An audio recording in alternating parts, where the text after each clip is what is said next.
দাদির জাদুর পাখি। এক গ্রামে এক গরিব দাদি থাকে। ছোট একটা কুঁড়ে ঘরে সে একা একা দিন কাটায়। তার জীবনে নেই কোনো আপনজন, নেই ঠিকমতো খাবার। তবু সে কারো ক্ষতি করে না, চুপচাপ নিজের মতো বেঁচে থাকে। একদিন সকালে দাদি খাবারের খোঁজে বের হয়।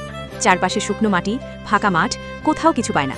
ক্লান্ত হয়ে ফিরে আসার সময় হঠাৎ সে দেখতে পায় একটা ছোট পাখি মাটিতে পড়ে আছে, আহত, অসহায়। দাদির মনটা কেঁদে ওঠে।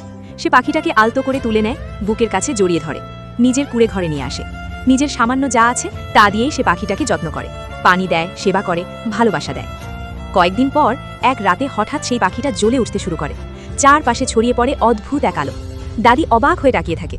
হঠাৎ পাখিটা কথা বলে ওঠে, দাদি, তুমি খুব ভালো মানুষ, তুমি আমাকে বাঁচিয়েছ, এখন আমি তোমাকে সাহায্য করব। এরপর পাখিটা তার ডানা মেলে, আর মুহূর্তের মধ্যে দাদির সামনে তৈরি হয়ে যায় গরম গরম খাবার। দাদির চোখ ভিজে যায়। এতদিন পর সে পেট ভরে খেতে পায়। কিন্তু দাদি শুধু নিজের জন্য রাখে না, সে সেই খাবার গ্রামের গরিব মানুষদের মধ্যে বিলিয়ে যায়। সবাই খুশি হয়ে দাদির জন্য দোয়া করে। গ্রামে আবার হাসি ফিরে আসে। কিন্তু দূরে এক লোভী মানুষ সবকিছু দেখে ফেলে। তার চোখে লোভ জ্বলে ওঠে। সে ভাবে এই পাখিটা যদি তার হতো তাহলে সে অনেক ধনী হয়ে যেত। এক রাতে সে চুপি চুপি দাদির ঘরে ঢুকে পড়ে, আর সুযোগ বুঝে পাখিটাকে চুরি করে নিয়ে যায়। সে পাখিটাকে ধরে চিৎকার করে বলে, আমার জন্য সোনা বানাও, অনেক সোনা বানাও।